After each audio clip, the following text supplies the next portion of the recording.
Wel, mae'n bythefnos ers i mi wneud fideo ddwytha, dwi'n credu, a mae wedi bod yn bythefnos brysur.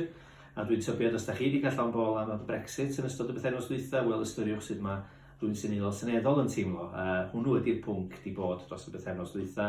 Fel da chi'n ymwybodol, mae prif weinidog wedi dod â'r cytundeb ymadal, neu'r cytundeb ysgaru yn ôl Wythnos yn ôl, a chafodd o ddim llawer y groeso, 585 tudalan o fanylder, ond yn sicr dydy o ddim yn plesio pawb, ac mae hynny'n dealladwy hefyd.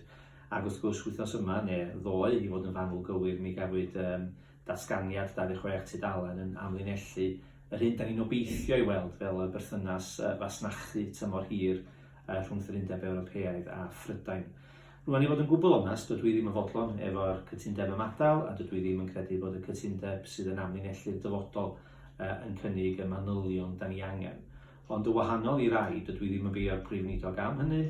Dwi'n sicr o'r farn fod y prif weinidog wedi gweithio'n ddiflino i drio sicrhau bod na gytundeb yn cael ei gynnig i'r Senedd, bod na gytundeb ar gael ar gyfer yn dyfodol ni efo'r Undeb Ewropeaidd.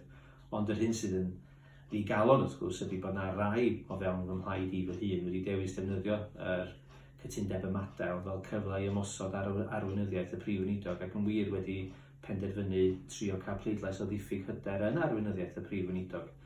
A dwi'n ffindio hynny yn gwbl afresymol, ac mae o'n anesboniadwy i mi bod na unigolion o fewn y blaid dwi'n aelod ohoni hi yn credu na'r ymateb ar hyn o bryd, cwta 4 mis cyn i ni adael yr Undeb Ewropeaidd, na'r ymateb calla maen nhw'n gallu gynnig ydy trio dioseddu y prif weinidog a cael prif weinidog newydd.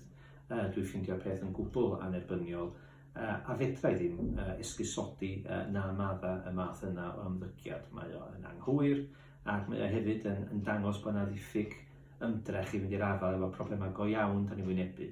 A dim os beth ydych chi'n dweud am y prif weinidog, mae hi wedi trio mynd i'r afel â problemau gwirioneddol da ni wynebu wrth ymadael efo'r Undeb Ewropeaidd.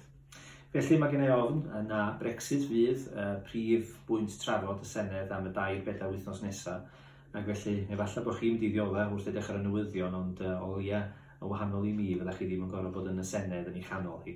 Ond ar ôl, newis i oedd trio i fod yn aelod seneddol, ac felly fy nghyfrifoldeb i fydd trio sicrhau mod i'n adlewyrchu hyn sy'n bwysig i etholaeth megis Aberconwy. Un peth braf dros yma i dynnu fy meddwl i oddi ar Brexit oedd ymweliad gan drio o etholwyr i San Steffan dydd Llun. Mi oedd y Cystic Fibrosis Trust yn cynnal digwyddiad yn y Senedd i drio codi ymwybyddiaeth o'r diffyg darpariaeth cyffuria i amryw un sydd yn diodda o'r cyflwr hwnnw.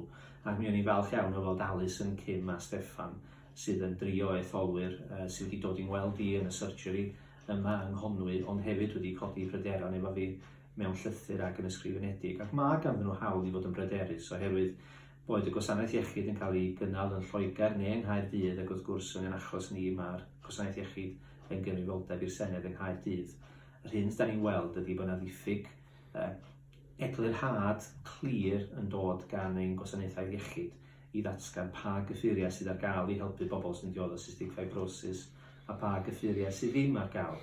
Felly o'n i'n falch iawn o allu croesawu y 3 i'r Senedd, rhoid cyfle iddyn nhw i weld yr adeilad, ond hefyd troi fyny i'r digwyddiad efo nhw mwyn gweld yn union be mae'r ymgyrchwyr yn gofyn amdano, a dwi'n mawr obeithio bydd y digwyddiad yma'n San Steffan o leia symud y drafodaeth ymlaen o ran yr rhai hynny sy'n diodda o cystic fibrosis.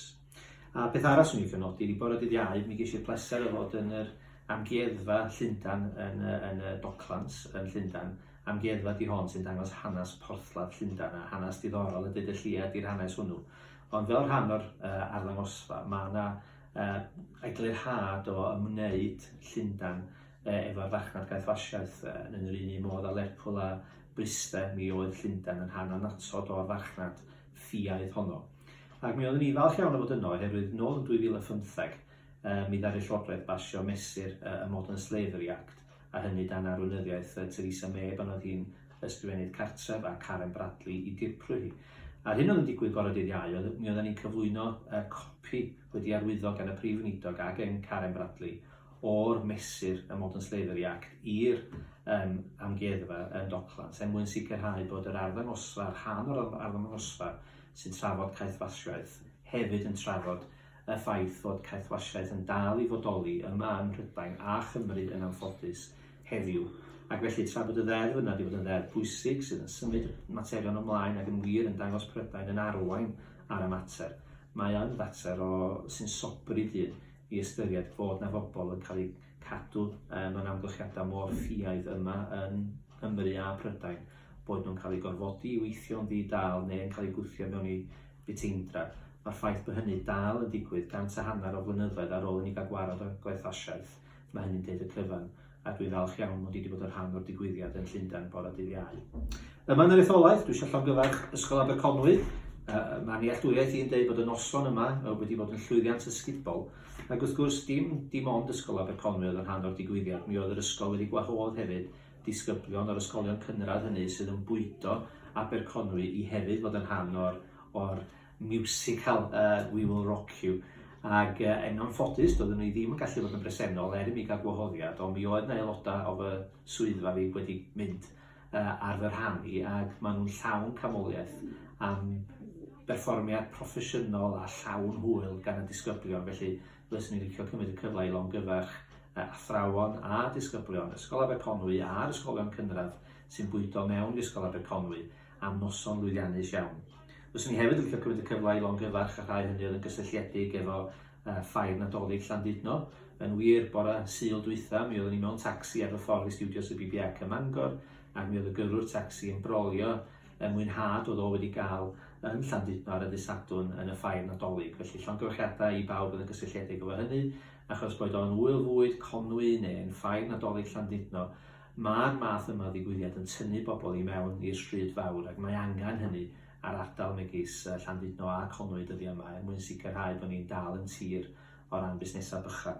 A mae hynna'n dod o fi mlaen at y ffaith bod hi'n Sadwrn busnesau bychan ar y cyntaf o'r Rhagfyr, sef Wythnos i fory.